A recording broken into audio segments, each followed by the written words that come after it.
Baik, Assalamualaikum. Selamat pagi Bapak dan Ibu sekalian. Suara saya terdengar ya? Kedengaran Pak.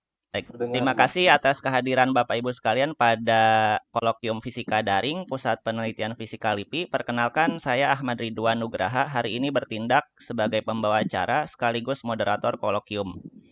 Untuk informasi bagi Bapak Ibu sekalian yang mungkin baru pertama kali menghadiri Kolokium Fisika LIPI ini, Kolokium Fisika LIPI rutin diselenggarakan 2 pekan sekali dengan menghadirkan pembicara dari internal Pusat Penelitian Fisika LIPI maupun pembicara tamu dari luar LIPI. Selain itu, topik yang disajikan cukup beragam ya, dari fisika partikel, fisika material, optik, instrumentasi, hingga fisika bumi. Dan mencakup juga tutorial serta sharing pengalaman penelitian. Nah, hari ini kita menghadirkan pembicara tamu, Bapak Dr. Muhammad Iqbal Bakti Utama dari Northwestern University Amerika Serikat. Saya izin bacakan dulu sekilas profilnya. Pak Iqbal menempuh pendidikan sarjana di jurusan Fisika Nanyang Technological University, Singapura pada tahun 2008 sampai 2012. Kemudian beliau sempat bekerja sekitar 3 tahun dan pada tahun 2015 melanjutkan PhD di jurusan Material Science. Mohon dikoreksi kalau saya salah ya, Pak. University of California, Berkeley ya. Kemudian menyelesaikannya Ya, pada tahun 2020 yang lalu. Dan saat ini masih di Amerika Serikat, Pak Iqbal adalah postdoc di Northwestern University. Pak Iqbal berpengalaman melakukan penelitian di bidang materials physics maupun device physics dan khususnya yang melibatkan semiconductor nanowires serta two-dimensional materials.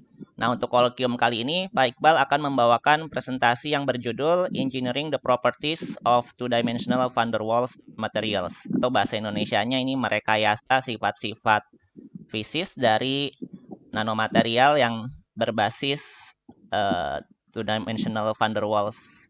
Ya, ada van der Waals force-nya lah ya di 2D materials ini. Nah, ini Pak Iqbal juga sudah share screen ya dari sekarang. Kemudian waktu yang dialokasikan untuk presentasi itu sekitar 1 jam. Setelah presentasi kita akan buka tanya jawab. Dan saat tanya jawab atau menjelang waktu tanya jawab, kami membebaskan Bapak Ibu hadirin untuk menulis chat pertanyaan. Dan silakan juga kalau mau nantinya bertanya dengan audio, menampilkan video dengan izin terlebih dahulu melalui chat ya. Dan untuk Pak Iqbal, kalau ada chat-chat pertanyaan yang masuk di tengah presentasi bisa diabaikan dulu karena kita akan bacakan saat sesi tanya jawab. Silakan Pak Iqbal. ya terima kasih.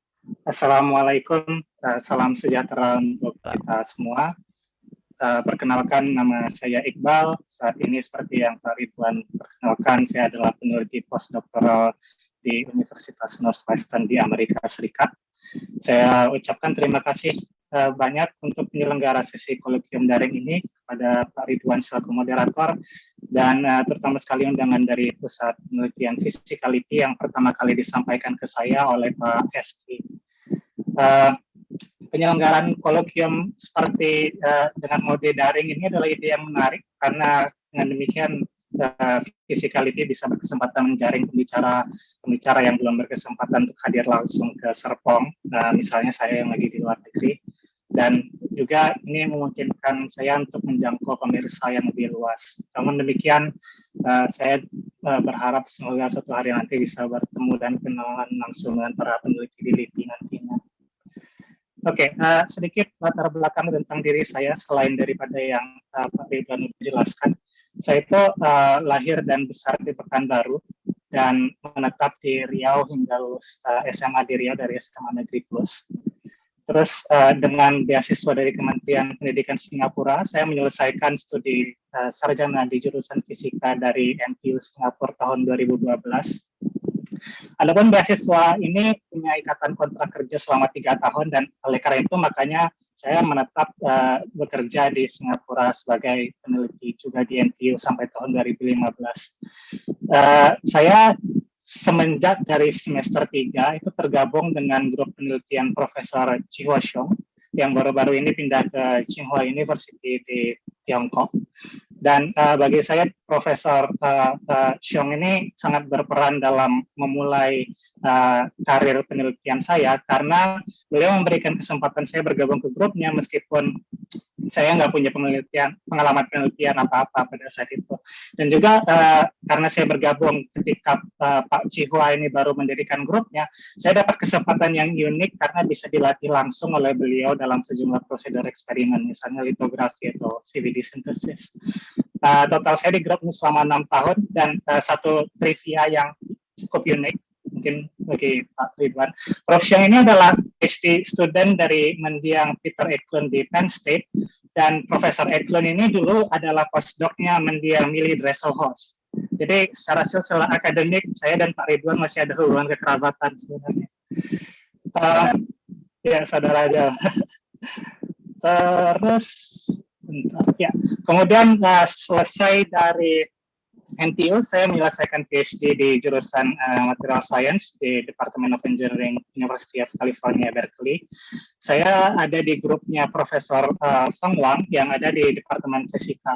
Pak Feng ini adalah pakar dunia di bidang spektroskopi untuk 2D material dan carbon nanotube, tapi sekarang beliau juga sudah merambah teknik-teknik lain seperti magnetotransport dan STM.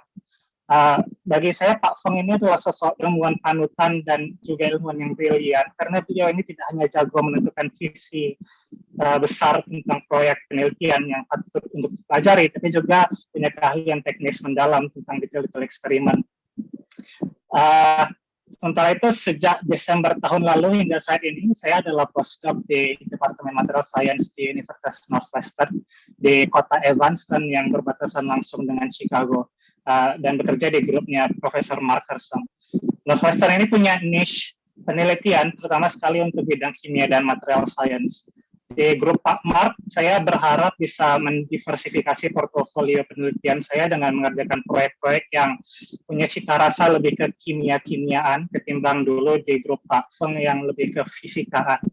Dan Pak Mark ini ilmuwan yang punya kemampuan kepemimpinan yang luar biasa. Beliau punya mampu memanage 40 lebih personel di grupnya dengan dana hibah 4 jutaan US dollar per tahun. Beliau juga sangat produktif dan sudah mempublikasikan lebih dari 500 paper, meskipun usianya masih 40 tahunan. Oke, adapun tentang UC Berkeley, yang merupakan alma mater saya melihat bahwa masyarakat umum hanya mengenal UC Berkeley itu biasanya kalau orang dari Indonesia, dari alumni Indonesia yang menjadi tokoh-tokoh ekonomi Indonesia di era Orde Baru yang disebut Mafia Berkeley. Terus juga brand recognition dari UC Berkeley masih tidak sepopuler Ivy League atau Oxbridge untuk generasi yang lebih muda-muda. Jadi karena apa yang akan saya presentasikan nantinya adalah hasil penelitian yang saya kerjakan selama PhD, saya mohon izin dulu untuk mempromosikan alma mater saya ini. Jadi Berkeley ini adalah kampus tertua di payung University of California.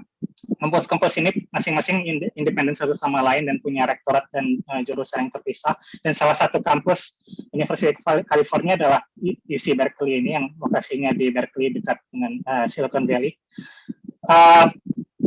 Terus UC Berkeley ini sebagai universitas punya reputasi yang baik sekali dari capaian penelitian akademik di bidang teknik, sains dasar ataupun ilmu sosial. Berdasarkan catatan Wikipedia, alumni ataupun peneliti yang pernah berafiliasi dengan kampus UC Berkeley telah menerima 110 penghargaan Nobel yang secara jumlah Berkeley menempati peringkat ketiga dunia. Dan oleh karena itu ada banyak sekali kontribusi ilmiah monumental yang dihasilkan oleh ilmuwan-ilmuwan Berkeley, termasuk diantaranya penemuan atau teori ikatan kovalen kimia, bom atom, Oppenheimer pernah jadi profesor di Berkeley, vaksin flu, penjelasan proses fotosintesis, karbon 14, teori tentang kepunahan dinosaurus, dan juga terakhir tentang metode gene editing CRISPR-Cas9 yang tahun lalu baru memenangkan Nobel kimia. Dan uniknya juga peneliti Berkeley juga adalah penemu dari 16 unsur kimia yang diantaranya dinamakan sesuai lokasi kampus kami, itu berkelium dan californium. Mungkin Stanford bisa berbangga karena punya Maudy Ayunda sebagai alumni, tapi belum ada unsur kimia yang dinamakan Stanfordium. Selain itu, Berkeley juga berbangga dengan prestasi-prestasi di bidang non-akademik, misalnya di Olimpiade Olahraga Musim Panas. Alumni di Berkeley telah meraih 123 medali emas secara total dari berbagai cabang. Dan karena lokasinya yang dekat dengan Silicon Valley, Berkeley juga aktif menghasilkan alumni yang aktif berwirausaha di perusahaan teknologi. Oke, sedikit intermezzo tentang diri saya sebelum masuk membahas hasil penelitian terkait di van der Waals Materials. Saya akan mengenalkan dulu secara umum tentang pengalaman dan aktivitas penelitian saya di topik nanomaterial dan low dimensional material. Sebagai peneliti di bidang nanomaterial, saya terlibat dalam 3 haluan besar dalam penelitian material yang mencakup pengembangan metode dan mekanisme baru untuk sintesis nanomaterial, terus pengembangan metode processing dan fabrikasi device yang bertujuan untuk membawa 2D material sehingga lebih dekat pada aplikasi. Dan terakhir yang lebih bersifat basic science, yaitu penelitian dari sifat-sifat fisik nanomaterial tersebut dan dengan berbagai teknik eksperimennya yang ditujukan untuk menemukan dan mengontrol emerging properties pada low dimensional materials tersebut. Untuk haluan yang pertama tentang sintesis nanomaterial, saya turut mengembangkan metode untuk menghasilkan vertically aligned nanowire array dari berbagai senyawa semikonduktor golongan 2,6, di antaranya kadmium chalcogenide dan zinc chalcogenide dengan metode van der Waals epitaxy. Di sini meskipun tokoh utamanya adalah quasi one dimensional system itu nanowire, tapi van der Waals material juga memegang peranan penting sebagai substrate. Yang mana untuk penelitian kami di proyek-proyek ini, kami menggunakan sejenis mineral mica, yang spesifiknya muscovite mica yang merupakan mineral aluminosilikate alamiah. Dengan van der Waals epitaxy pada muscovite mica, kami juga bisa menghasilkan selain dari nanowire dari berbagai material, kami juga bisa menggenerasikan metode ini untuk morfologi non-planar lainnya seperti tripod dan tetrapod, seperti di SEM image berikut.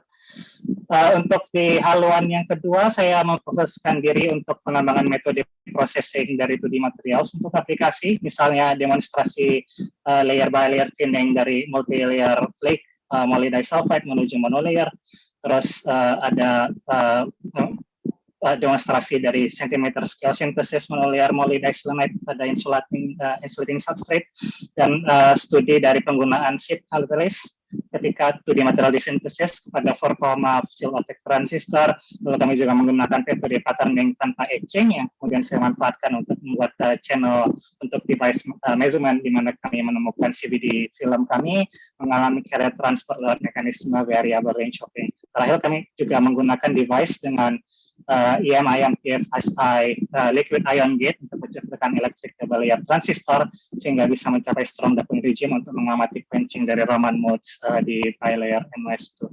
Dan terakhir yang paling relevan dengan tema kolokvium di hari ini adalah haluan ketiga tentang yang juga adalah topik yang saya dalami selama pendidikan PhD.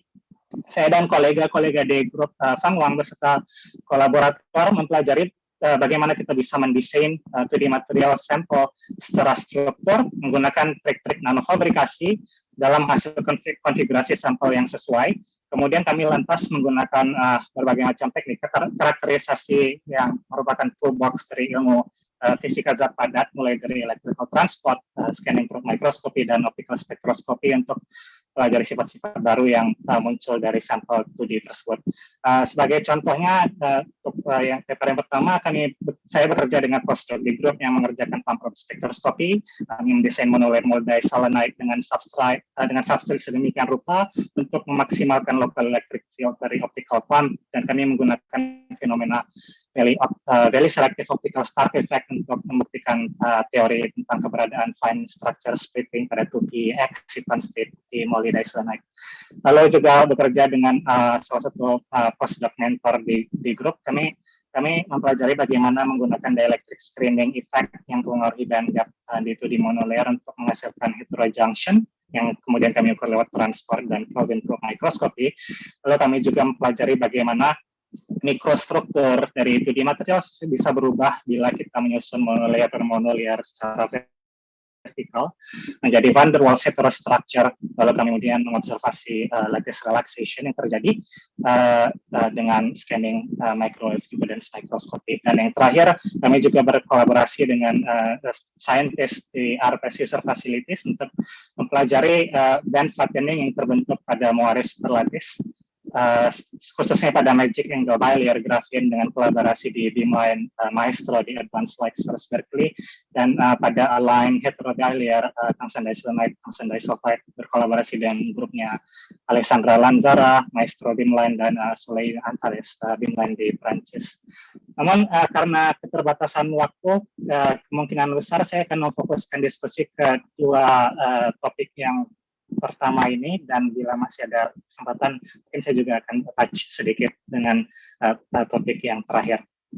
Oke, sebagai antisipasi untuk hadirin yang mungkin bidang keahliannya di luar dari topik nanomaterial, saya jelaskan di sini istilah yang dimaksud di judul presentasi saya dengan 2D van der Waals nanomaterials dari kata per kata. Nanomaterial dari definisinya adalah material yang punya ukuran sangat kecil. Biasanya kriteria untuk digolongkan sebagai nanomaterial itu adalah material dengan yang setidaknya salah satu dimensinya yaitu panjang atau lebar atau tebal berukuran kurang dari 100 nanometer. Jadi imbuhan nano di sini itu berarti 1/1 miliar. Sebagai gambaran betapa kecilnya 100 nanometer ini, 100 nanometer itu berarti setara dengan ukuran rambut manusia dibagi 100. Oke, untuk istilah berikutnya 2D, two dimensional.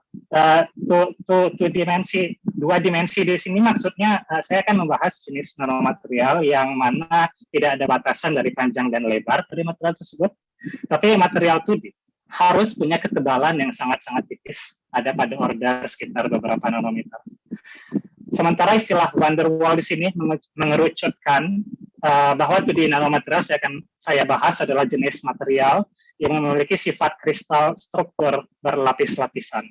Jadi pada material yang dengan kristal struktur berlapis-lapis ini, atom-atom yang ada pada suatu lapisan akan terhubungkan dengan ikatan kimia yang kuat, apakah itu ionik atau kovalen. Sementara atom-atom yang menyusun lapisan berbeda hanya direkatkan oleh interaksi van der Waals yang jauh lebih lemah, sehingga sebagai konsekuensinya, material van der Waals dan kristal berlapis ini bisa kita pisah-pisahkan menjadi lapisan yang jauh lebih tipis sehingga kita bisa sampai ke ultimate limit berupa monolayer. Sebagai contoh klasik dari kristal berlapis-lapis ini adalah graphite yang memiliki salah satu aplikasi sebagai mata di pensil. Grafit ini tersusun dari lapisan atom karbon yang apabila kita pisahkan salah satu lapisannya, maka kita bisa dapatkan 2D van der Waals nanomaterials yang dinamakan grafin dengan ketebalan hanya sekitar 0,4 nanometer. Adapun grafin ini bisa didapatkan dari multilayer graphite dengan metode eksfoliasi mekanik dengan selotip seperti digambarkan di foto ini, untuk membelah lapisan-lapisan grafit sehingga kita bisa sampai ke hanya satu lapis grafin atau istilahnya monolayer grafin. Jadi metode eksfoliasi mekanik ini dipublikasikan oleh Andrei Geim dan Novoselov tahun 2004. Itu benar-benar meledakkan perhatian komunitas ilmiah peneliti material kepada keluarga 2D van der Waals materials. Geim dan Novoselov sendiri kemudian menerima penghargaan Nobel Fisika tahun 2010.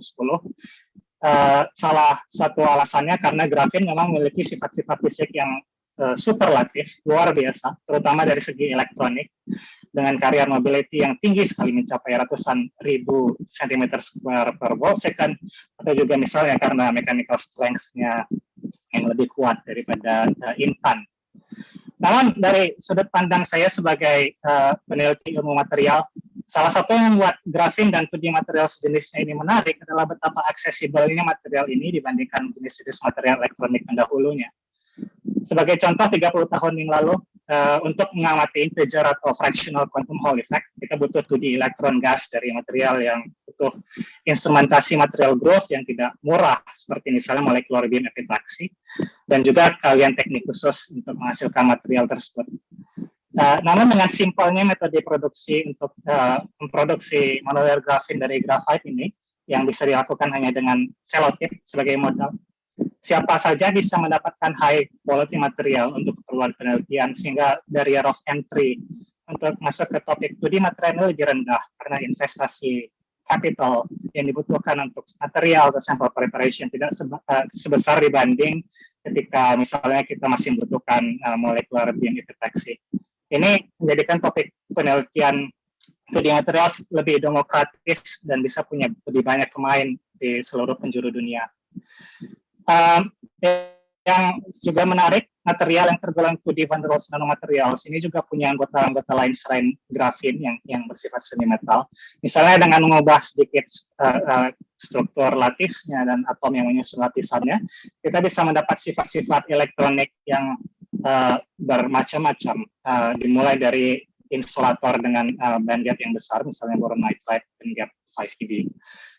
Juga kita bisa dapatkan semikonduktor seperti transition metal dari chalcogenides, dan misalnya ferromagnetic half metal dan semi metal grafin, dan metallic 2D materials, dan juga ada yang punya ground state yang lebih eksotik seperti superconductor atau just density wave. Selain itu sudah banyak penelitian yang dilakukan terkait 2D materials untuk keperluan aplikasi, misalnya untuk low power electronics, karena monolayer material ini diprediksi lebih resisten dari short channel effect untuk aplikasi sebagai transistor. Lalu untuk yang bersifat semiconductor juga sudah banyak yang meneliti aplikasinya untuk optoelectronics, serta karena adanya fenomena spin value coupling dan value selection rules di 2D transition metal dari chalcogenides, banyak juga yang menggunakan material ini untuk studi valuetronics. Sebagai contoh yang pernah dijelaskan oleh Pak Abdullah Rasmita, yang juga senior saya di NTU dulu, di Kolokvium Physicality bulan Oktober 2020. Rekamannya ada di YouTube. Juga ada yang menggunakan kemudahan untuk eksfoliasi van der Waals materials ini dari solution based method untuk aplikasi misalnya membangun sirkuit elektronik lewat additive manufacturing, lewat aerosol jet printing misalnya. Atau ada juga yang menggunakan sifat-sifat kimiawi dari material ini, misalnya untuk katalisis karena edge dari material ini lebih bersifat reaktif. Oke. Hal yang juga membuat 2D materials, 2D van der Waals materials ini sangat menarik, dikarenakan karena ketipisan material tersebut adalah betapa sifat-sifat optik dan elektroniknya bisa dimanipulasi dan dikontrol melebihi apa yang bisa dilakukan pada bulk material. Saya sebutkan di sini contoh-contoh tentang knob parameter eksperimen yang bisa digunakan dalam mengontrol sifat-sifat 2D material. Misalnya pertama, berapa jumlah lapisannya. Yang mana pada tahun 2010 ini grup Tony Hines dari Stanford dan grup Feng Wang di Berkeley menemukan secara terpisah bahwa pada molybdenite bisa terjadi perubahan sifat band gap dari indirect gap pada multilayer menuju direct gap pada monolayer molybdenite. Ini kemudian berdampak pada photoluminescence quantum yield, yang mana untuk monolayer secara dramatis quantum yieldnya meningkat lebih tinggi dibanding pada kasus di bilayer. Lalu pada grafin, artikel yang cukup terkenal adalah demonstrasi dari grup di Columbia yang menemukan bahwa 2D material sangat bergantung pada substrat di mana materialnya berada. Sebagai contoh untuk grafin device, grafin yang diletakkan pada insulating layer material seperti boron nitride menampilkan performa device yang jauh lebih baik dari segi mobility, resistivity yang lebih rendah pada kasus electrostatic doping yang tinggi, maupun rendahnya intrinsic doping dibandingkan dengan grafin pada silicon oxide substrate yang lebih konvensional. Kemudian juga ada penggunaan dielectric environment dari substrate untuk mengontrol optical dan electronic band gap. Ada terdiri transition metal dichalcogenides. Ini akan saya jelaskan lebih jauh di beberapa slide ke depan.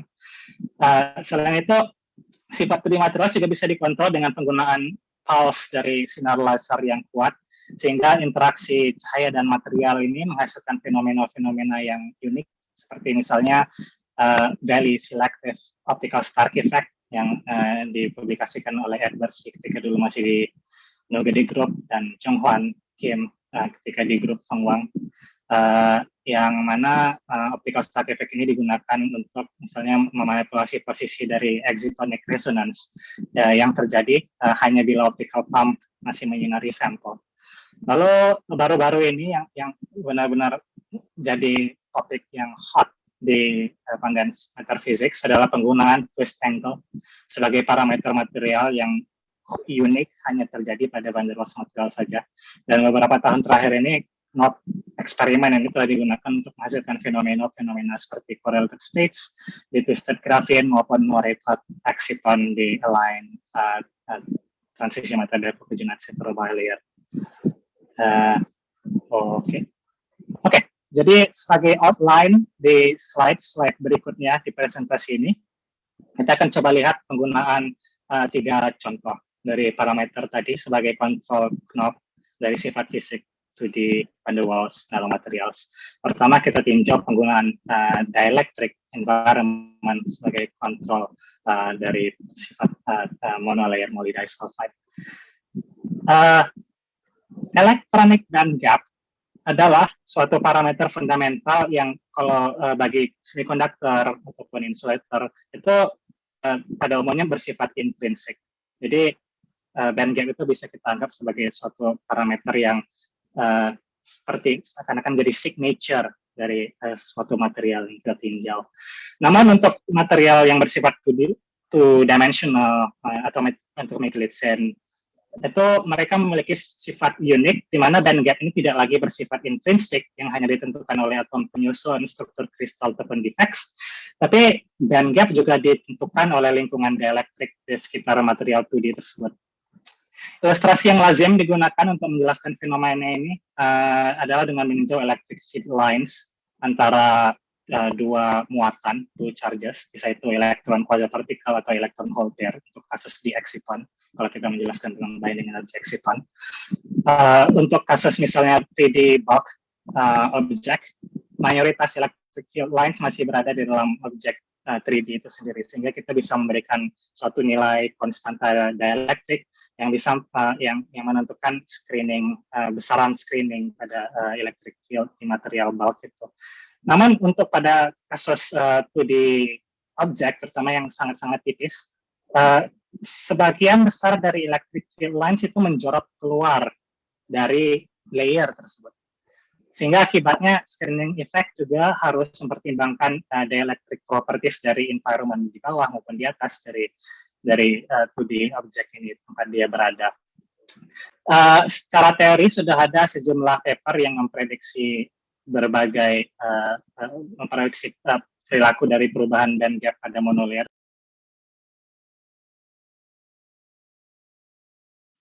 Salah satu yang saya contohkan di sini, mereka mempelajari atau memprediksi bagaimana band gap pada monolayer molybdenite sulfide bisa berubah sebagai fungsi dari dielectric constant tempat material itu berada.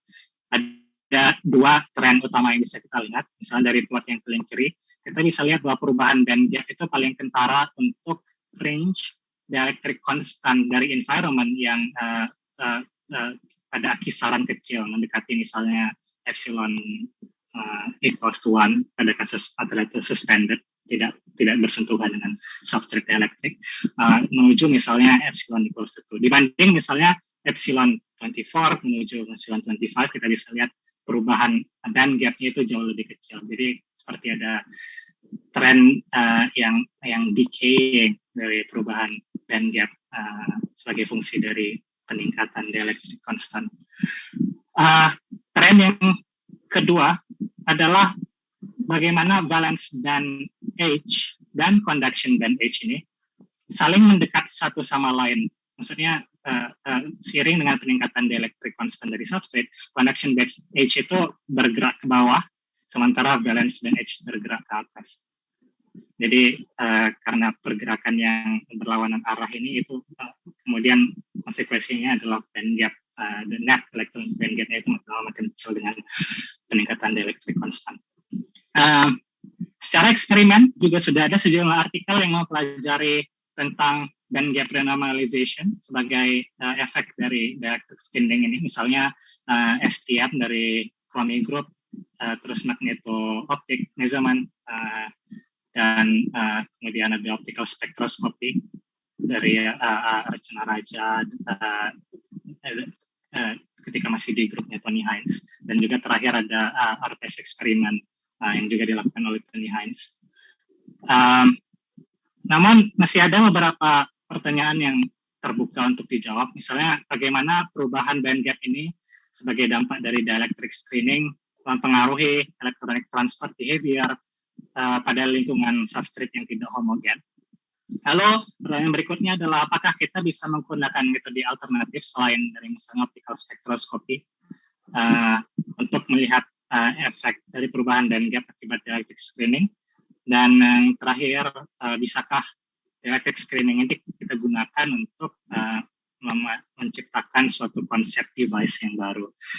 Jadi untuk menjawab pertanyaan ini, kami menggunakan pengukuran electrical dan Kelvin probe force microscopy pada monolayer molybdisulfide. Untuk menguji prediksi teori yang tadi saya sampaikan di 2 slide sebelumnya, kami mendesain sampel dengan struktur sebagai berikut. Kami mentransfer monolayer molybdisulfide pada perbatasan antara 2 jenis substrate dengan electric contrast. Maksudnya separuh dari monolayer molybdisulfide ini ada pada substrate dengan konstanta dielektrik yang rendah atau disimbolkan epsilon low, dan separuhnya lagi ada pada substrate dengan konstanta dielektrik yang tinggi atau epsilon high. Jika teori dan prediksi tadi benar, maka ekspektasinya adalah segmen molybdisulfide pada substrate dengan dielektrik konstan yang rendah itu akan punya electronic band gap yang lebih besar dibanding segmen molybdisulfide yang berdiri pada substrate dengan epsilon yang tinggi, yang sini diilustrasikan di sini. Kemudian tepat pada perbatasan antara kedua substrate ini, di 2 segmen ini, maka thermodynamic equilibrium akan mengharuskan bahwa kedua segmen itu akan memiliki Fermi level yang sejajar, seperti pada diagram di kanan, dengan asumsi material masih mengikuti Anderson's rule. Jadi kita bisa mendapatkan heterojunction type 1 band alignment dari sampel monolayer yang sebetulnya sifatnya uniform. Ini betul-betul cuma satu material, tapi substrate-nya saja yang berbeda. Dan ekspektasinya kalau seandainya kita punya type 1 heterojunction, kalau seandainya kita melakukan pengukuran elektrik, kita bisa mendapatkan perilaku rektifikasi yang seperti elemen diode kalau seandainya kita mengukur arus sebagai fungsi tegangan sepanjang perbatasan substrate ini. Oke, terus selanjutnya terkait dengan prediksi teori paper 2 slide sebelumnya juga, untuk memaksimalkan perubahan band gap antara substrate epsilon tinggi dan substrate epsilon rendah, maka kami memilih kombinasi substrate yang sama-sama merupakan insulator, inert, dan stable di kondisi ruang sehingga tidak mempengaruhi pengukuran. Dan juga substrate yang digunakan diharapkan tidak memberikan doping effect pada molybdisulfide.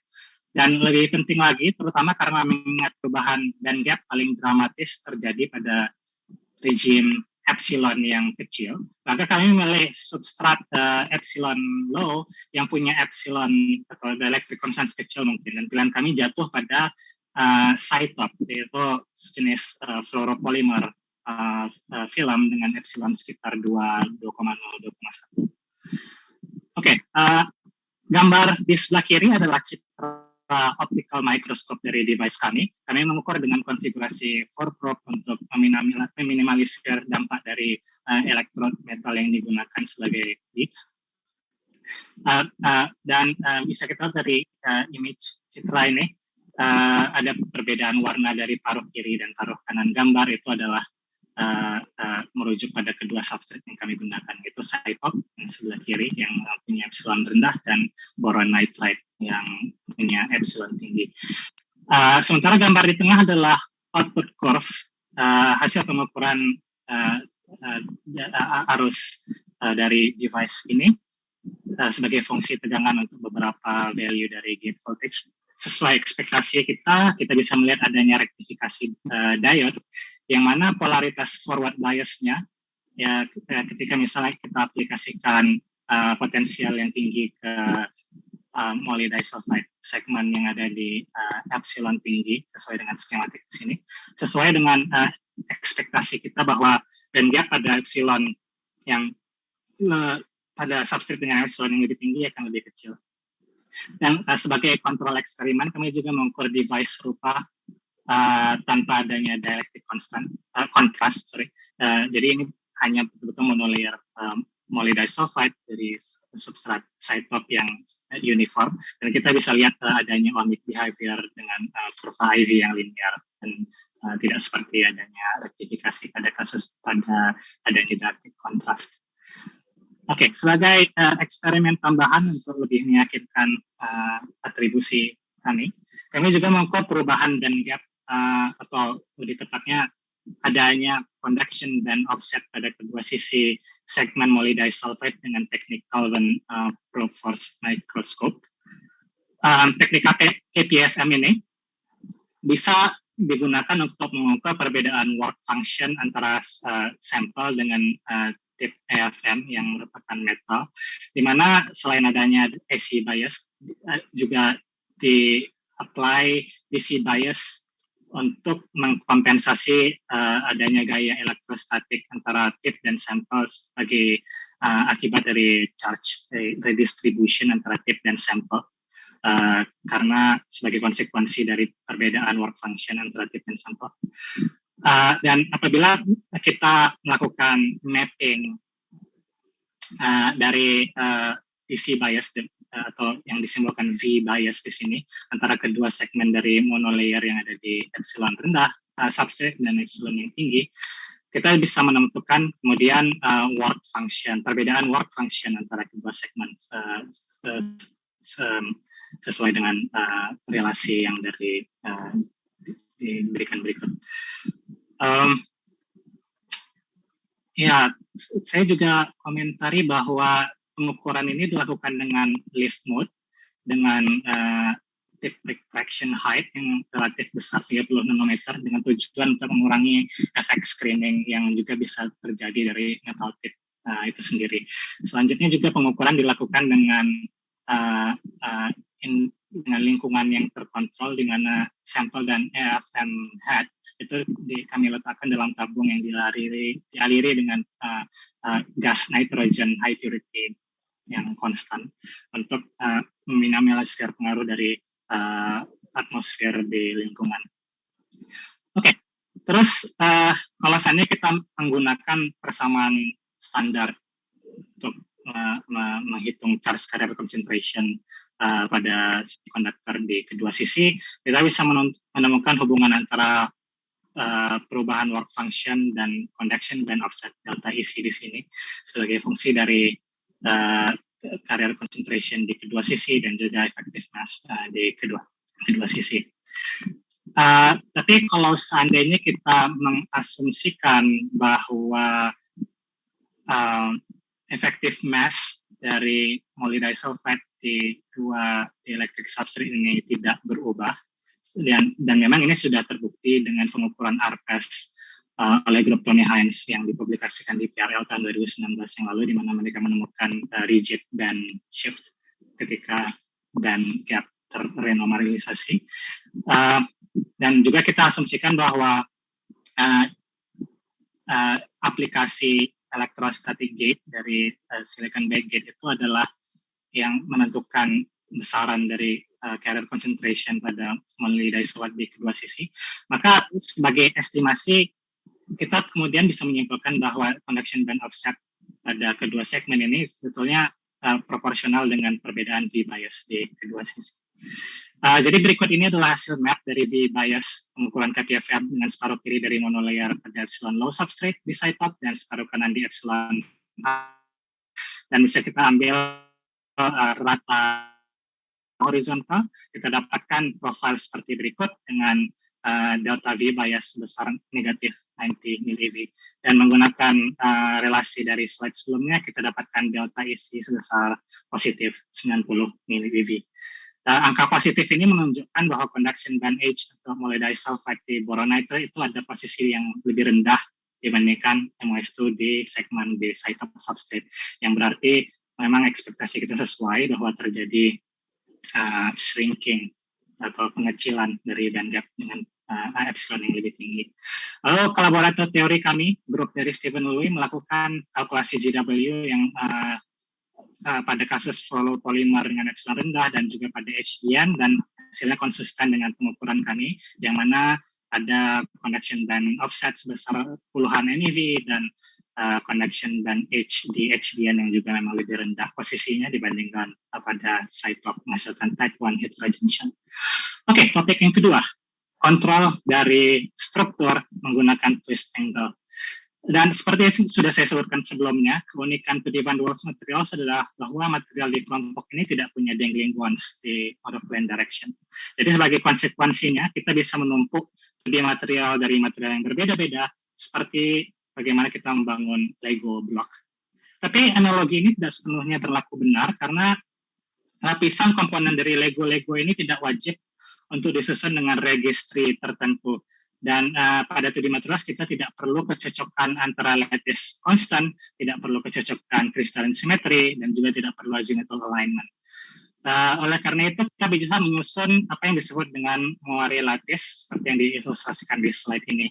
Jadi andaikan kita menyusun dua monolayer secara vertikal sesuai di gambar yang di kiri, lalu kita anggap secara umum misalnya kedua material ini punya lattice vector yang berbeda, apakah misalnya karena ada beda lattice constant, atau kalau misalnya kita memutar satu lattice relatif terhadap lattice yang lainnya sehingga memberikan twist angle, kita akan menyaksikan pola interference fringes seperti di gambar berikut, yang mana pada posisi ketika kedua monolayer ini overlap seperti yang di tengah ini, kita bisa melihat ada pola periodik dengan periodicity lambda yang bisa jauh lebih besar dibandingkan lattice constant dari tiap-tiap material. Nah, periodicity baru ini yang dinamakan dengan Moiré lattice. Dan sekitar 2 tahun terakhir, konstruksi Moiré lattice pada 2D system telah digunakan untuk mengontrol interaksi quasi-partikel pada sistem-sistem terkait, mulai dari 2 artikel di Nature oleh grup MIT tentang superconductivity dan hot insulator di grafin pada magic angle sekitar 1 derajat yang mengakibatkan terbentuknya flat band, dan lebih umum lagi correlated ground state seperti hot insulator dan superconductivity juga diamati pada Moiré system dari 2D material dengan effectiveness yang hasilnya memang lebih besar dibandingkan monolayer grafin dengan Dirac fermionnya. Sebagai contoh misalnya rhombohedral grafin di substrat HPN, boron nitride, juga twisted layer tungsten diselenide, aligned heterostructure of transition metal ecogenites, dan berbagai jenis twisted grafin. Namun seperti yang telah diketahui di komunitas studi material, bahwa untuk mereproduksi detail dari ground state yang terbentuk antar eksperimen ataupun dari device yang satu ke device yang lain memang cukup sulit. Itu terlebih lagi karena ada berbagai potensi problem dari struktur sampel setelah fabrikasi device. Misalnya inhomogeneity dari twist angle, sebagaimana yang dicontohkan dari pengukuran squid on tip di suhu 300 mK oleh grup Eli Zeldov berikut. Terus bisa juga ada strain yang terbentuk dari proses fabrikasi yang kemudian mendistorsi wujud dan bentuk dari Moiré lattice, atau bahkan bisa terjadi perubahan dari struktur selama proses fabrikasi. Terutama sekali yang lazim terjadi adalah twist angle berubah atau terdeviasi dari desain yang diharapkan, atau misalnya adanya transformasi dari stacking type rhombohedral menjadi Bernal stacking pada multilayer grafin. Oleh karena itu dibutuhkan adanya teknik eksperimen yang bisa mengukur dan mencitrakan struktur dari Moiré lattice tersebut. Kita butuh teknik yang punya resolusi spatial yang tinggi sehingga bisa resolve berbagai jenis dan rupa dari Moiré lattice, dan lebih ideal lagi kalau misalnya teknik itu bisa dikerjakan di teknik ruang bersifat non-destruktif, sehingga kemudian sampel-sampel yang diukur bisa dipakai lagi untuk keperluan eksperimen lanjutan, atau misalnya ada step device fabrication berikutnya. Oke. Di sini kami mengusulkan penggunaan impedance microscopy atau yang disingkat dengan SMIM sebagai teknik untuk mencitrakan struktur dari Moiré lattice. SMM ini adalah pengukuran berbasis near field, di mana microwave pada frekuensi 2,9 GHz dikirim melalui shielded cantilever ke EFM tip, dan sinyal yang dipantulkan oleh sampel akan dikoleksi lagi oleh tip oleh EFM tip ini. Adapun alat eksperimen yang kami gunakan adalah setup komersial yang dimiliki Molecular Foundry, yaitu suatu user facility yang didanai oleh Departemen Energi Amerika Serikat. Molecular Foundry ini kebetulan sekali dan beruntungnya lokasinya bertetangga dengan kampus UC Berkeley. Jadi setiap masyarakat dari UC Berkeley bisa menulis proposal dan kemudian bisa mendapatkan akses ke user facility yang dikehendaki. Adapun setup SMIM yang kami pakai itu dibangun oleh perusahaan Prime Nano berdasarkan teknologi yang dikembangkan oleh grup ZH Shan di Stanford. Pengukuran SMIM ini tidak memerlukan grounding electrode sebagaimana EFM ataupun STM, dan teknik ini juga bisa dilakukan di kondisi ruang tanpa perlu ultra high vacuum ataupun isolated environment yang khusus. Kemudian kami bisa mensimulasikan interaksi antara tip dengan sampel lewat konsol, di mana distribusi potensial quasi-statik bisa digambarkan di grafik di tengah ini. Dan kemudian kami bisa mengekstraksi dari simulasi ini ekspektasi dari sinyal yang diukur oleh SMIM itu adalah memiliki relasi yang proporsional dan sheet conductance dari material yang diukur, atau lebih spesifiknya komponen imajiner dari sinyal SMIM itu secara monotonik meningkat seiring dengan meningkatnya sheet conductance dari sampel. Jadi kami demonstrasikan di sini implementasi dari teknik SMIM dengan resolusi yang ultra high, itu yang disingkat UMIM atau unit, di mana kami mampu meresolve struktur dari Moiré lattice pada twisted table bilayer graphene. Itu di mana kami menyusun bilayer graphene dan bilayer graphene dan menggabungkan mereka secara vertikal dengan twist angle yang kecil. Jadi dari Moiré lattice yang terbentuk di sini dan diukur dengan teknik UMIM ini, kami bisa mengukur periode Moiré sekitar 11 nm yang setara dengan twist angle sebesar 1,3 derajat antara kedua bilayer penyusun struktur ini. Di sistem yang terdiri dari 4 lapisan monolayer graphene ini, kami mengamati adanya local stacking domain yang berubah secara kontinu, yang bisa dilihat dari misalnya sinyal UMIM sejalan dengan white dash line ini yang digambarkan dari kurva kita di sini. Dan juga meskipun adanya perubahan kontinu tersebut, rekonstruksi pada lattice di twisted double bilayer graph ini preferentially akan membentuk domain antara dengan pilihan antara ABC ataupun ABAB atau ABC stacking sequence yang kemudian mendominasi penampakan Moiré lattice, dipisahkan oleh saddle lines yang warna pastel seperti di skematik ataupun yang di superimpose di citra dari UMIM ini. Dan sesuai dengan ekspektasi kita dengan kenyataannya dari komponen imajiner dari UMIM ini, kita bisa melihat ada 3 kelompok dengan kontras sinyal yang berbeda. Misalnya area yang pertama dengan sinyal yang rendah, warnanya lebih gelap, area yang lebih terang, dan satu area yang dengan sinyal di antara. Jadi ada tiga jenis domain yang bisa kami lihat. Dan ini sesuai dengan ekspektasi di mana akan terjadi rekonstruksi dengan 3 jenis domain kalau pada kasus pada twisted double bilayer graphene ini. Dan 3 jenis stacking ini juga kita bisa ekspektasikan bahwa mereka punya low energy electronic structure yang berbeda antara satu sama lain, dan oleh karena itu kita bisa expect juga bahwa perilaku local conductance antar domain pun juga akan berbeda. Sehingga sesuai dengan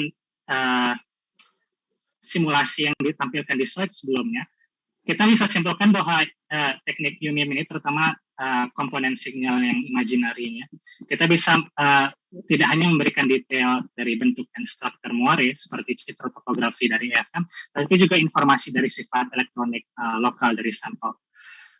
Salah satu cara kami mengkarakterisasi resolusi adalah dengan mengukur knife edge line cut dari fitur pada sampel dengan mengamati seberapa cepat sinyal berubah dan mencapai saturasi. Sebagai contoh, kami demonstrasikan di sini fitur Moiré defects pada twisted double bilayer graphene. Dan Moiré defect ini seperti analogi pada point defect di atomic lattice pada umumnya, Moiré defect ini mengganggu long range periodicity pada Moiré lattice. Adapun asal-muasal Moiré defect ini kemungkinan adalah misregistry dari bagaimana atom karbon terposisikan di atas atom dari layer di bawahnya. Kami juga exclude kemungkinan dari trough bubble sebagai muasal dari Moiré defect ini karena citra topografi yang diukur pada sabar bersamaan, kami melihat lokasi sampel ini sepenuhnya datar tanpa fitur apapun. Dan dari line cut di sekitar Moiré defect ini, seperti digambarkan di plot berikut, kami mengukur lebar dari Moiré defect ini sekitar 3 nanometer dan EMM signal bisa naik dan mencapai saturasi hanya dalam kurun 4 nanometer. Sehingga oleh karena itu kami bisa simpulkan bahwa kami bisa mencapai 5 nanometer resolution dengan teknik near field ini. Selain dari twisted double bilayer graphite, kami juga demonstrasikan MIM teknik ini bisa dipakai untuk visualisasi dari berbagai rupa dan sumber dari Moiré lattice meliputi monolayer graphene DHPN yang disintesis epitaxially sehingga kita bisa melihat alignment dari monolayer graphene dengan lattice dari hexagon yang kemudian kami amati mengalami transisi menjadi struktur commensurate, jadi ada domain berbentuk heksagonal dengan domain wall yang berwarna terang ini di mana ada akumulasi strain pada lattice.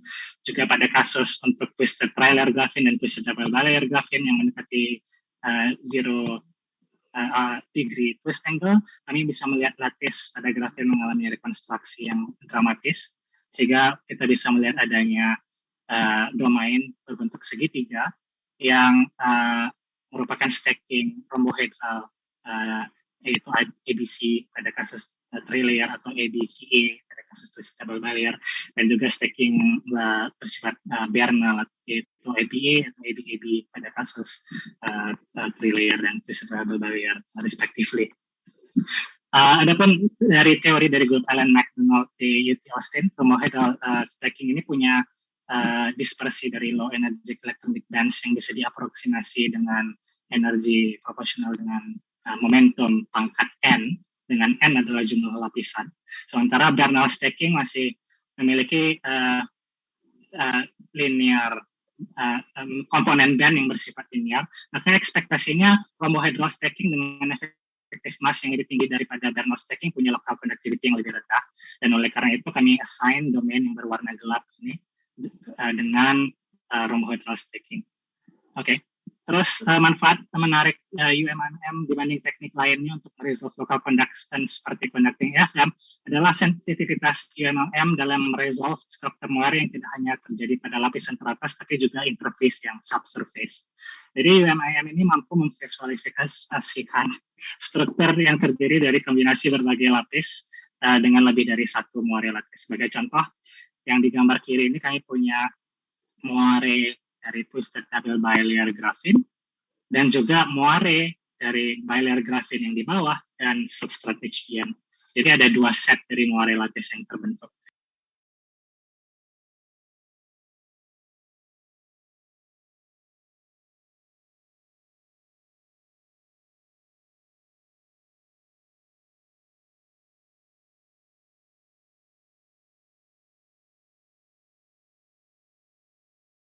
Nanometer, tapi selain itu kami juga melihat periode yang lebih besar yang direpresentasikan dengan titik-titik yang ada lebih dekat ke tengah. Yang kalau di real space itu kita bisa melihat ada hexagonal lattice dengan titik-titik yang terang berikut.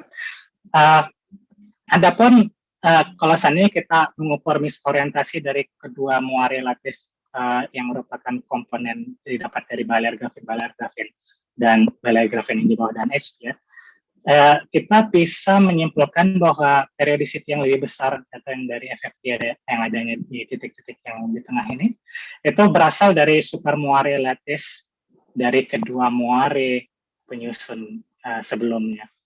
Jadi adalah pertama kalinya super moire lattice atau moire dari moire bisa di-resolve pada kondisi ruang bukan dengan STM measurement. Selain itu juga UMMM bisa mencitrakan superstructure yang terbentuk dari double bilayer grafin yang terkonstruksi pada twist angle mendekati 0 degree, menampilkan moire dengan substrate HBN di bawahnya, menghasilkan pola FFT phosphorus transform yang lebih ruwet ketimbang isolated first order spots yang lebih simple. Oke, terakhir untuk topik yang ini, kita sekarang udah tahu bahwa UMMM adalah teknik yang sensitif untuk mencitrakan struktur moire dan moire komposit hasilnya, dan oleh karena itu UMIM juga bisa dipakai untuk membuka haluan baru dalam mendesain secara rasional struktur artifisial dan jenis kristal dan simetri baru dari moire lattice ataupun super moire. Salah satu contoh arahan ini sejalan dengan ini yang beberapa tahun lalu dikembangkan adalah desain dari kristal quasi-periodik yang dihasilkan dengan menyusun dua monolayer grafin dengan twist angle sebesar 60 derajat antara satu sama lain, yang kemudian menghasilkan C12 fold rotational symmetry yang tidak bisa tiling space. Pertanyaan berikutnya adalah apakah ada jenis simetri serupa bentuk-bentuk struktur yang baru yang bisa kita ciptakan dengan moire dan kemudian bisa kita visualisasikan dengan teknik UMIM. Salah satu ide kami terinspirasi dari penelitian di bidang ultra cold gas di grupnya Stamper-Kern yang kebetulan labnya bertetangga dengan grup kami di Berkeley. Jadi di sistem ultra cold gases ini mereka bisa membentuk optical superlattice yang dinamakan trimerized kagome yang dibentuk dengan superposisi dari dua set laser dengan panjang gelombang yang dua kali lipat satu sama lain, misalnya 532 nanometer dan 1064 nanometer laser, yang kemudian membentuk dua set optical lattice yang juga periodenya punya rasio 2:1. Kalau pada sistem zat padat, sistem kagome yang seperti ini juga adalah sistem yang sangat menarik karena simetri kristalnya bisa digunakan untuk mempelajari Haber physics dan kemudian mengamati fenomena yang terkait dengan elektronik dan juga. Jadi kembali pada kasus moire lattice kita, kami bisa demonstrasikan realisasi pada solid state kagome-like moire super lattice yang dihasilkan dari kombinasi dua buah moire lattice pada sistem twisted double bilayer grafin dan HBN substrate. Jadi ada dua moire dari bilayer grafin yang di bawah dengan HBN dan moire antara kedua bilayer grafin Nixon. Dan periode 2:1 sebagai analog pada kasus ultra cold gases ini bisa dihasilkan dengan tetap mempertahankan orientasi searah dari kedua komponen moire lattice khusus pada twist angle sekitar 0.5 degree. Jadi rasio 2:1 dari kedua komponen moire lattice bisa dilihat dari phosphorus transform image di sebelah kiri di sini, dan struktur kagome-like moire super lattice juga bisa dilihat dari Fourier filtered real space image yang ada di sebelah sini. Bisa kita lihat ada trimerized kagome yang serupa dengan apa yang sudah dihasilkan dari kasus ultra cold gases di slide sebelumnya. Lalu juga ada kolaborator kami dari grupnya Jiao Zhang dari Seoul University sudah melakukan kalkulasi untuk electronic structure dari kagome-like moire ini, dan karena kecilnya twist angle dan juga karena sampel terdiri dari bilayer grafin yang awalnya memang sudah less dispersif dibandingkan Dirac fermion di monolayer, maka kita bisa ekspektasikan memang bahwa bands electronic band low yang ada di low energy menampilkan sejumlah flat bands dengan line width yang cukup kecil dengan hanya kisaran beberapa mili elektron volt seperti yang ditunjukkan pada panah biru berikut. Sepertinya saya tidak punya waktu yang cukup untuk menjelaskan panjang lebar topik yang terakhir. Oke. Sip. tolong ingatkan waktunya kalau seandainya waktunya kurang cukup. Oke, jadi uh, pada topik yang ini kami mencoba untuk memvisualisasikan muari superlatif pada grafin, yang mana kalau pada topik sebelumnya kita visualisasikan di real space, maka untuk topik ini kami menggunakan angle result photo emission spectroscopy untuk visualisasi electronic structure di momentum space. Terutama sekali interest kami untuk topik ini berasal dari prediksi flat band di twisted palliary graphene yang terjadi khusus pada magic angle yang ada di sekitar 1 degree. Tapi sebetulnya sudah ada beberapa artikel atau hasil-hasil yang sudah dipublikasikan sebelumnya di sistem grafitik, misalnya rhombohedral graphene atau monolayer graphene sebagai contoh, seperti yang Pak Heski ketika dulu di grupnya Brunis yang mereka mempublikasikan flat band di monolayer dengan cesium doped pada kedua sisinya, dan kemudian ada juga epigraphene di silicon carbide dan boron doped graphene di nanoribbon. Tapi flat band pada twisted palliary graphene ini unik karena flat band yang terjadi di dekat charge neutrality point itu betul-betul berasal hanya dari simetri kristalnya yang berasal dari muari superlatif yang terbentuk tanpa efek dari misalnya doping ataupun environment di substrate. Sebelumnya sudah diprediksi sejak tahun 2013 oleh McDonald dan Misrizer, di mana untuk twisted palliary graphene dengan twist angle yang spesifik sekitar 1 derajat, maka Fermi velocity dari low energy bands yang ada di sekitar dengan Dirac point ini akan quench, mendekati 0, sehingga kita bisa mendapatkan flat electronic band. Dan konsekuensi dari quenching ini adalah pada magic angle twist, energi potensial yang dihasilkan oleh Coulomb repulsion antar elektron bisa mendominasi melebihi dari electromagnetic energy, sehingga kita bisa ekspektasi bahwa strongly correlated fenomena bisa dihasilkan pada twisted palliary graphene ini. Dan memang benar pada tahun 2018 grupnya Herrero melaporkan pengamatan correlated insulating state pada half filling condition dan juga superconductivity pada magic angle twisted palliary graphene.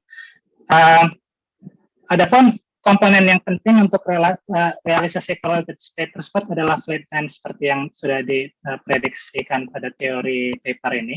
Dan memang betul aja sudah ada beberapa eksperimen yang menunjukkan indikasi adanya flat band tersebut terbentuk di dekat dengan Dirac point, seperti yang misalnya didasarkan oleh pengukuran scanning tunneling spektroskopi ataupun kapasitas measurement.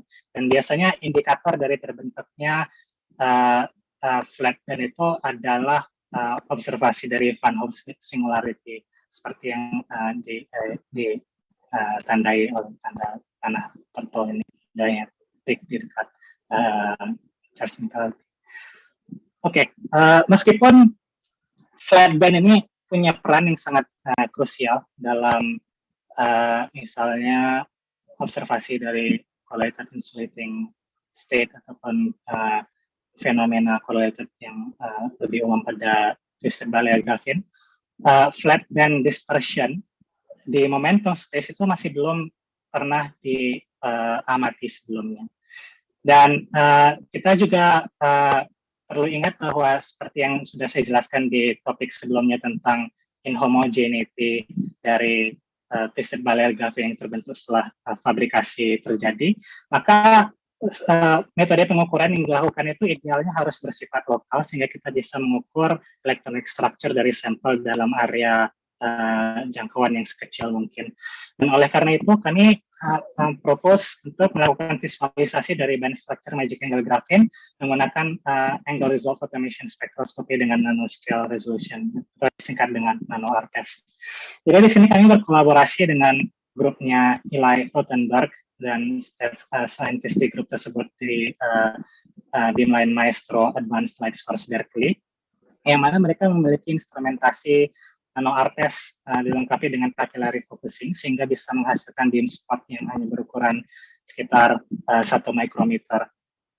Adapun untuk eksperimen ini kami mendesain konfigurasi sampel yang kemudian memungkinkan high momentum resolution sembari menghindari isu terkait charging pada sampel.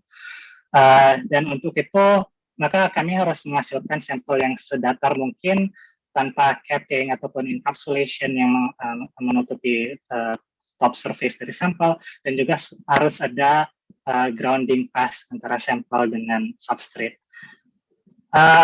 Jadi untuk memproduksi sampel twisted barrier graphene dengan konfigurasi yang sesuai itu kami menggunakan teknik tear, stack, and flip dengan langkah berurutan dimulai dari exfoliation masing-masing komponen, mulai dari boron nitride substrate dan monolayer graphene pada silicon oxide.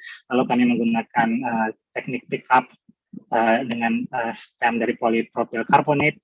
Lalu kami mulai dari pickup boron nitride dan menggunakan boron nitride untuk mengutip separuh dari monolayer graphene, dan kemudian kami memutar separuh dari monolayer graphene yang masih tersisa dari substrate dengan twist angle yang kami harapkan, yaitu sekitar 1 degree, dan kemudian kami mengutip monolayer graphene yang masih tersisa tersebut. Lalu kemudian kami pindahkan stack tersebut ke substrate yang merupakan silikon dengan doping yang degenerate, dan polypropyl carbonate yang ada di bawah boron nitride kemudian bisa dibuang dengan vacuum annealing, sehingga kami menghasilkan struktur seperti berikut, yaitu highly doped silicon, boron nitride yang ultra flat, dan twisted barrier graphene dengan twist angle yang diharapkan. Jadi kita dapatkan sampel desain seperti berikut, di mana ada overlap antara upper monolayer dan lower monolayer yang membentuk twisted barrier graphene. Dari optical microscope kita dapatkan sampel yang berbentuk berikut, dan scanning photo emission microscopy yang sebelah kiri adalah yang mana sinyal diintegrasi hanya dari band yang berasal dari boron nitride. Kita bisa lihat daerah yang ditempati oleh monolayer graphene punya signal yang teratenuasi, sementara photo emission microscopy yang kalau misalnya kita integrasikan band yang hanya berasal dari graphene, kita bisa lihat daerah yang sesuai dengan demarkasi area yang kami gambarkan di optical microscope berikut, dengan area yang di tengah sebelah sini itu punya sinyal yang lebih sesuai dengan ekspektasi bahwa twisted barrier graphene dengan bilayer yang adanya 2 layer tersebut bisa punya menghasilkan fotoelektron yang lebih tinggi ketimbang sinyal pada monolayer region. Oke. Terus selanjutnya, kalau seandainya kita memperlihatkan bagaimana bentuk dispersi dari masing-masing komponen pada sampel berikut, di sini kami tampilkan band dispersion pada monolayer graphene yang dikoleksi dari titik berwarna biru berikut. Kita bisa lihat band dispersion yang bersifat linear yang diapit dengan diakon replika yang berasal dari superlatif potensial, dan ini sesuai dengan ekspektasi monolayer graphene yang bersifat pada umumnya. Namun pada posisi di mana monolayer graphene pada kedua segmen itu overlap, yang membentuk twisted barrier graphene yang diposisikan dengan titik warna ungu ini, kami melihat ada fitur baru yang terbentuk di sekitar Fermi level. Itu adalah kami atribusikan berasal dari flat band yang sesuai dengan prediksi dari teori. Kemudian untuk membuktikan juga bahwa sampel kami memang memiliki twist angle yang sesuai dengan magic angle twist, kami melakukan pengukuran MIM, microwave impedance microscopy, yang dari proyek sebelumnya, di mana kami menemukan bahwa twist angle-nya memang betul pada posisi yang kami amati memiliki flat band pada Fermi level tersebut punya twist angle sekitar 1 derajat. Dan di sini saya juga tekankan bahwa pengukuran MIM ini dilakukan setelah kami menyelesaikan rangkaian pengukuran nano ARPES tanpa post annealing, sehingga bisa diasumsikan bahwa kondisi muar yang kami lihat di sini merepresentasikan kondisi pengukuran ARPES pada slide sebelumnya. Juga di sini kami bandingkan berbagai visualisasi dari flat band dari beberapa momentum cut, dan juga di sini kami bandingkan observasi eksperimen kami dengan teori spectral function simulation yang dilakukan oleh kolaborator kami dari Seoul University, dan cukup sesuai dengan ekspektasi dari teori.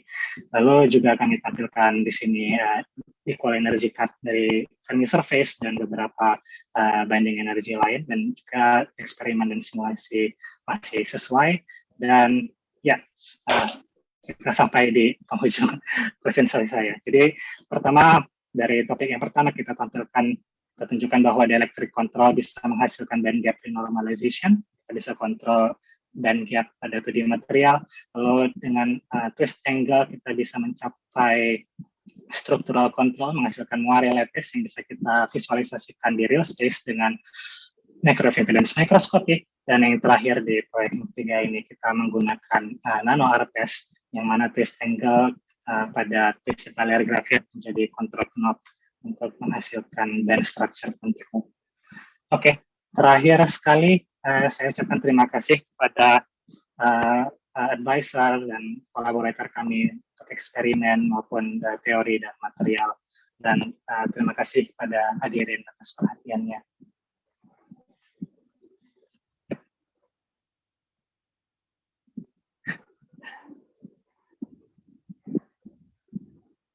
Sip.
Pertanyaan yang menarik. Jadi kalau seandainya kita saya nggak gambarkan di plot ini, tapi real part komponen dari MIM ini kalau seandainya dibuat sebagai fungsi dari sheet conductance, itu akan membentuk suatu puncak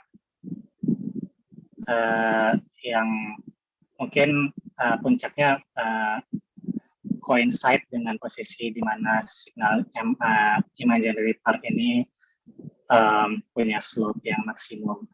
Kalau ditanya misalnya representasi fisiknya artinya apa, mungkin kalau dihubungkan dengan sifat materialnya saya nggak begitu tahu, dan ya oleh karena itu makanya sepanjang detail pengukuran ini saya lebih banyak membahas tentang imaginary komponennya aja, yang karena memang lebih gampang untuk memahami relasinya dari antara sinyal dengan sheet conductance yang memang bersifat monotonik.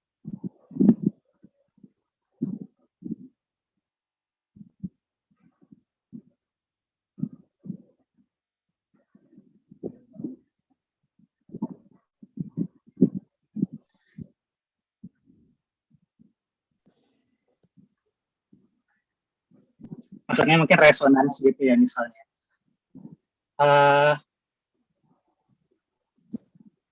Bisa jadi, tapi saya kurang yakin. Jadi jangan quote saya tentang pertanyaan itu.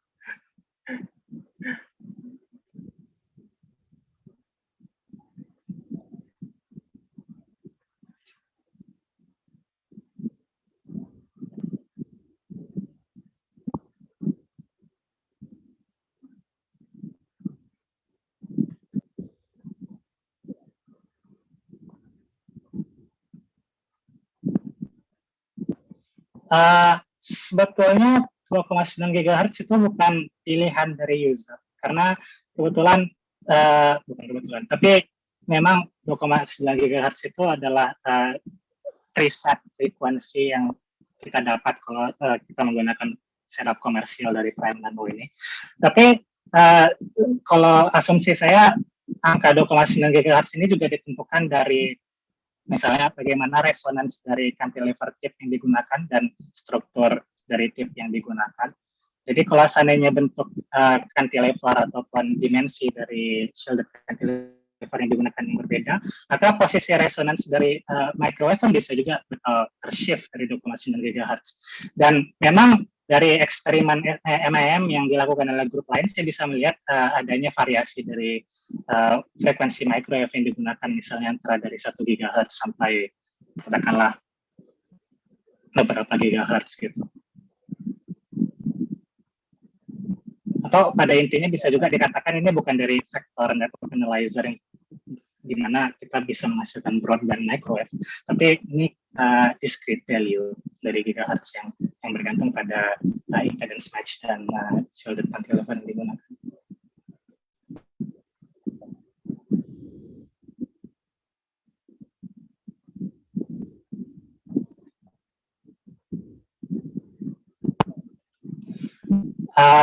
Jawaban singkatnya belum ada eksperimen yang melakukan itu, karena setahu saya untuk Kagome Like Moire ini grup kami adalah yang pertama mempublikasikan metode konstruksi dari Moire lattice, dari stacking dua Moire lattice yang berbeda.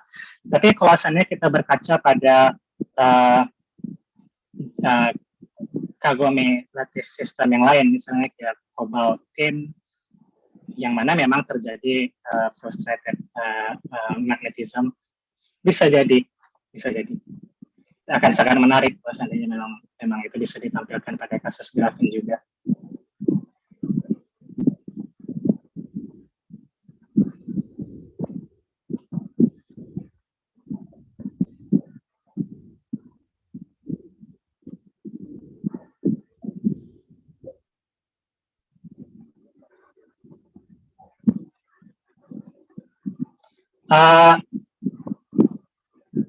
Kalau tentang proses terbentuknya, Moire lattice ini adalah lattice yang terbentuk sebagai akibat dari interference dari dua atomic lattice yang tersusun vertikal, sebagaimana ditampilkan pada skematik diagram berikut. Jadi kalau seandainya kita punya atomic lattice pada material yang pertama dan atomic lattice pada material yang kedua, Moire lattice tersebut akan terbentuk pada bagian di mana mereka overlap, dan hasil yang terjadi adalah super lattice dengan periodicity yang bisa mencapai puluhan atau bahkan ratusan nanometer, yang biasanya tidak lazim kita temui pada atomic lattice pada material pada umumnya yang misalnya bersifat ilmiah. Jadi boleh dikatakan Moire super lattice ini adalah lattice yang bersifat artifisial yang baru terbentuk kalau misalnya kita gabungkan dua material berbeda.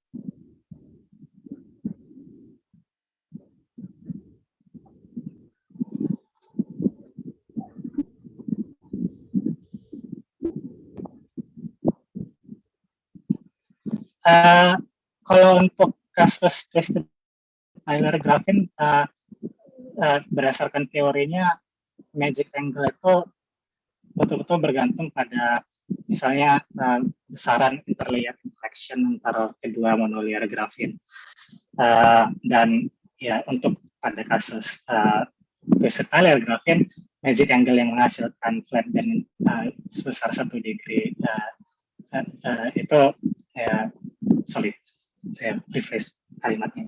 Untuk pada kasus grafin, besaran dari interlayer interaction itu menghasilkan twist angle yang kebetulan ukurannya berupa 1 derajat. Tapi dari eksperimen yang misalnya dilakukan oleh grup di Columbia, misalnya dari grup Corridor, interlayer interaction antar kedua monolayer grafin ini bisa diatur dengan katakanlah satu experimental knob yang dipakai adalah hydrostatic pressure. Jadi mereka melakukan electronic transport dengan sampel yang diletakkan di dalam diamond anvil cell, terus mereka aplikasikan pressure yang mencapai gigapascal atau di atasnya, sehingga flat band condition itu pun juga bisa terjadi pada kasus di mana twist angle-nya itu lebih besar dari 1 derajat, akan katakanlah 1,7 derajat, dengan adanya hydrostatic pressure tadi yang mempengaruhi interlayer interaction.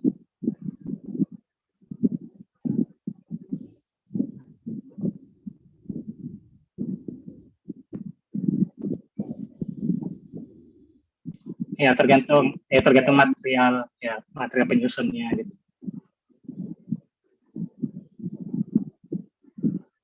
Tapi saya juga tekankan magic angle ini khusus properti pada grafin yang memang punya linear band structure to begin with. Tapi untuk kasus-kasus material lain, misalnya transition metal dicarbonates yang mana band edges-nya itu punya efektif mass yang cukup gede, itu tidak ada magic angle atau angle twist yang spesifik untuk melihat electron correlation. Jadi ada continuum angle, misalnya beberapa degree, di mana pada setiap angle tersebut kita bisa melihat electronic correlation.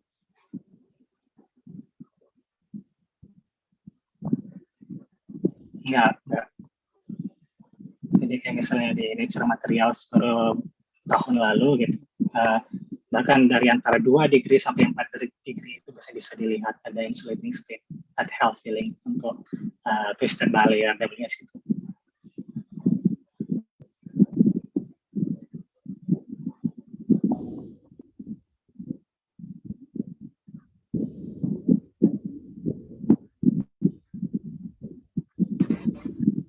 Oke, bisa lewat audio ya Mas ya. Oke, selamat malam Iqbal, Bapak Iqbal. Selamat malam Pak Ilyas. Kacau nih. Oke, ini dari orang awam nih Pak Iqbal ya. Orang awam bertanya dari cerita, dan pernah juga saya baca di riset material itu tentang hal nano ini semuanya. Hanya di sini sedikit saya mau tahu aja, barangkali perbedaan yang mendasar itu antara graphene base moire itu dengan Kagome like moire itu apa Pak Iqbal? Itu aja, mudah-mudahan bisa menambah referensi di dalam benak kita orang awam, Iqbal. Terima kasih. Terima kasih pertanyaan Pak Ilyas. Jadi Pak Ilyas ini adalah guru fisika saya waktu SMA di SMA Plus Riau. Saya coba tampilkan slide yang relevan dengan pertanyaan tersebut. Jadi istilah Kagome pada komunitas fisika zat padat itu sebetulnya merujuk kepada kristal simetri yang berbentuk seperti skematik ini, yang kalau misalnya sebagai ilustrasi yang sering orang pakai itu adalah seperti anyaman, dan makanya dinamakan Kagome karena orang Jepang menyebut anyaman bambu itu Kagome gitu. Pada kasus kami di sini yang di mana kami menampilkan Kagome like moire superlatis, Kagome di sini sebetulnya hanya bentuk simetri dari latisnya saja, tapi sebetulnya penyusunnya juga adalah moire latis dari grafin. Jadi kalau seandainya saya coba parafrase dengan cara lain, Kagome like moire di sini adalah suatu bentuk simetri yang bisa dihasilkan kalau seandainya kita gabungkan beberapa moire latis dari grafin dengan kondisi tertentu, atau yang secara spesifik kalau seandainya kita punya 2 moire latis yang mempunyai periodicity 2 dibanding 1 yang terjadi kalau seandainya twist angle-nya 0.5 degree.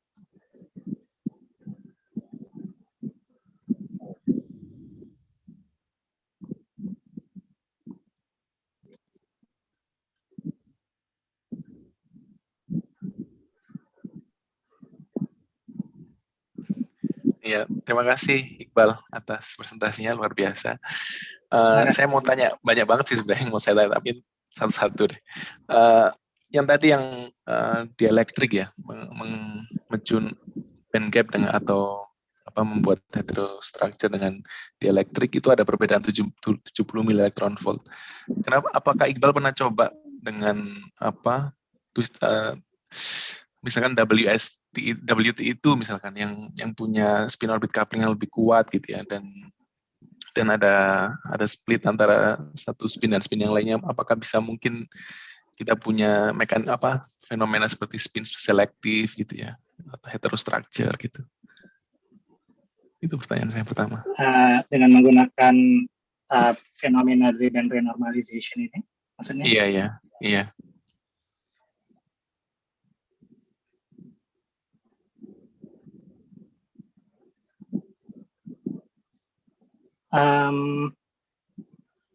Kalau seandainya saya coba prediksi ya, tungsten telluride itu kemungkinan akan punya intrinsic epsilon yang lebih tinggi ketimbang molybdenite.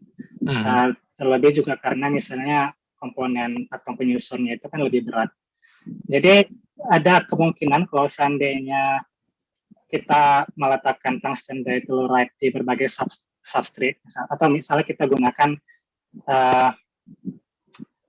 struktur atau desain sampel yang serupa dengan substrate dengan dielectric contrast, kemungkinan ini cuma prediksi atau hipotesis saya, dan gap renormalization yang terjadi itu mungkin nggak akan sebesar dibandingkan kalau pada kasus molybdisulfide, karena internal screening pada individual layer itu juga lebih gede dibanding molybdisulfide sendiri.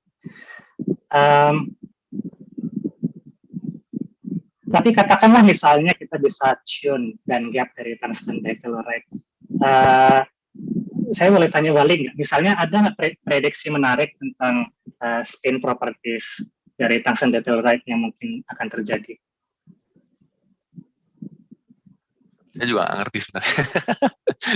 Jadi tapi kita kan tahu kalau tungsten telluride punya di conduction band misalnya, itu dia spin up sama spin down-nya split ya karena spin orbit coupling.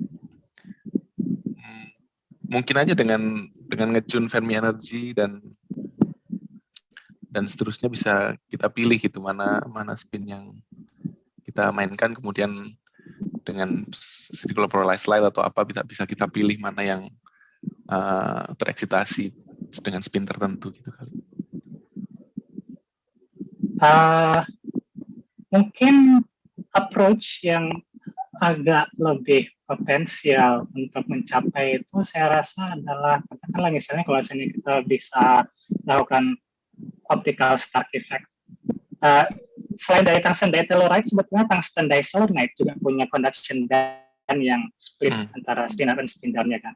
Beda dengan, atau secara energetik urutan spinnya terbalik dengan yang molybdisulfide atau molybdenum-based material. Itulah makanya tungsten diselenite punya dark exciton state yang merupakan low energy state-nya. Jadi dulu pernah saya kepikiran untuk ngerjain ide Pak Famlang itu, dimana misalnya kita lakukan atau apply strong electric field dari laser pulse sehingga dark state atau yang conduction dan edge yang menghasilkan dark state itu, kemudian secara energetik itu terflip urutannya dengan yang bright state. Tapi ya sayang sekali karena keterbatasan waktu akhirnya saya nggak sempat untuk mengerjakan proyek itu. Tapi itu ide yang menarik. Kalau seandainya kita bisa punya metodologi yang mana secara equilibrium pengurutan dari conduction band yang spin up atau spin down itu bisa diubah, maka misalnya kita bisa dapatkan tungsten diselenite yang pada low temperature dia bisa menghasilkan yield photoluminescence yang lebih tinggi. Ketimbang misalnya dark state sebagai imitasinya. Oke, thank you. Satu pertanyaan lagi ya, yang tentang ARPES tadi ya. Di ARPES tadi Iqbal menunjukkan sepertinya ada dirakun baru itu untuk sampel yang paling simpel yang grafin dengan HBN itu benar ya, gara-gara ada efek Moire juga ya, New Itu Diracon itu ya.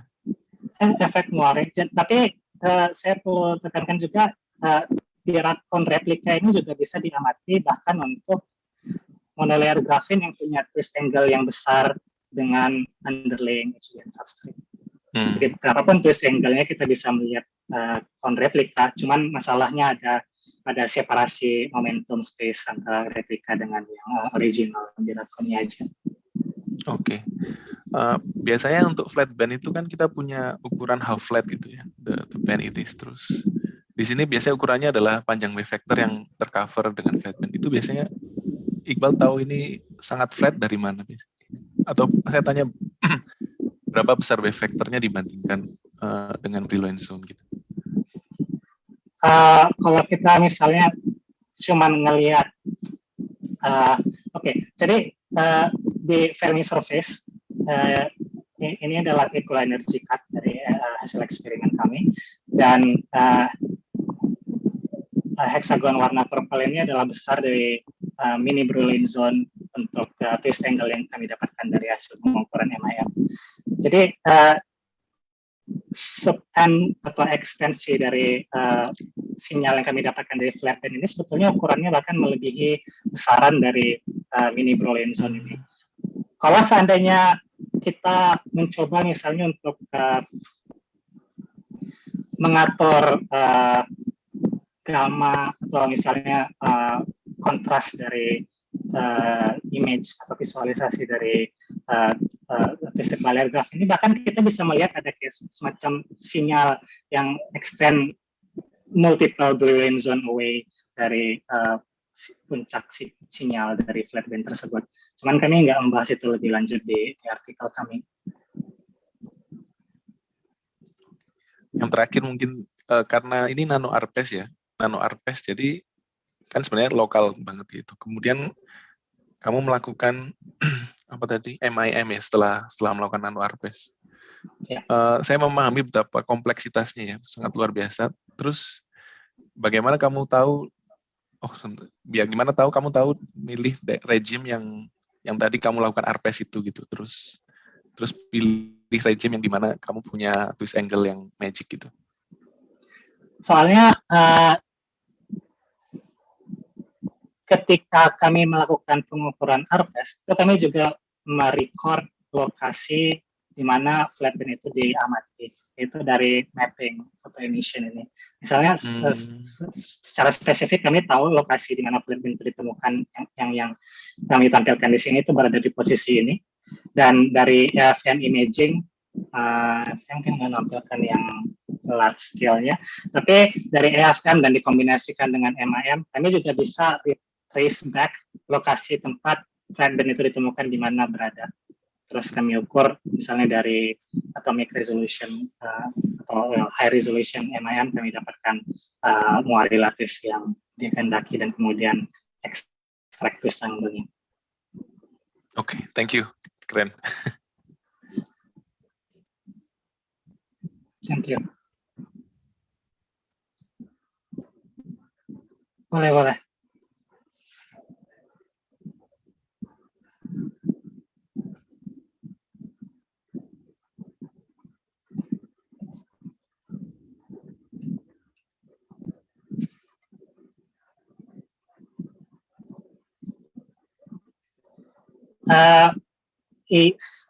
Saya rasa jawabannya iya, dan kemungkinan besar juga alasannya sama seperti yang Pak Ridwan pernah kerjakan di carbon nanotube, yang mana dielectric screening juga mempengaruhi misalnya E11 transition.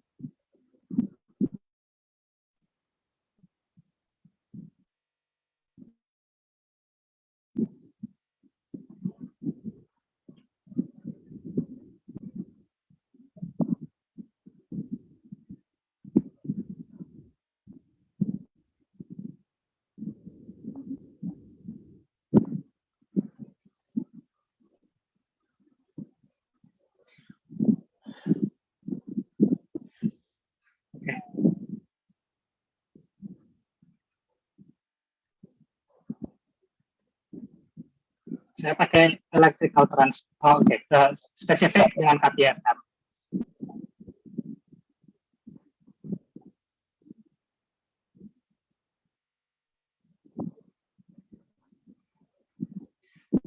Uh, Oke, kalau yang dari tadi saya jelaskan untuk topik yang pertama ini kan membahas tentang electronic bandgap yang betul-betul dan edge transition, bukan optical bandgap.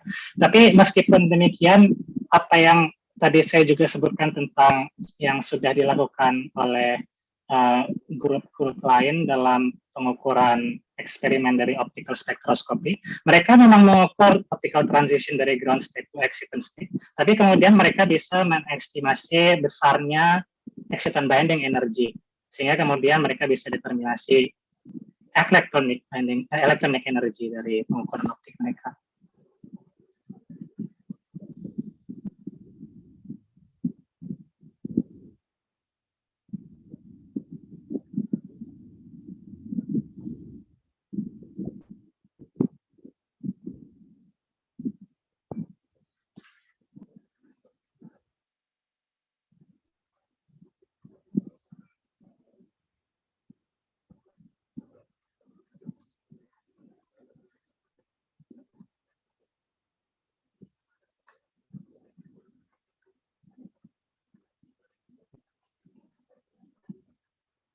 Terima kasih banyak.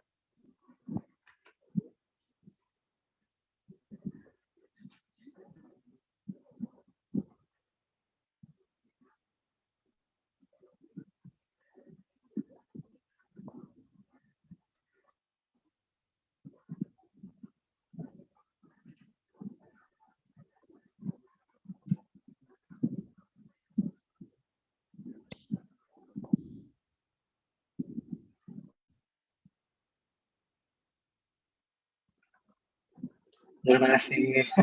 Terima kasih banyak undangannya, Pak.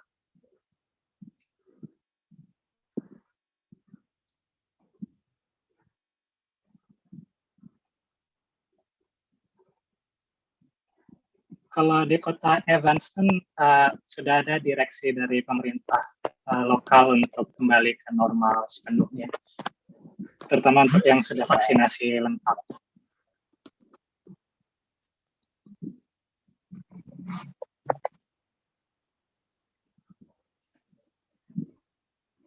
Sama-sama, Pak. Terima kasih. Terima kasih, Kak.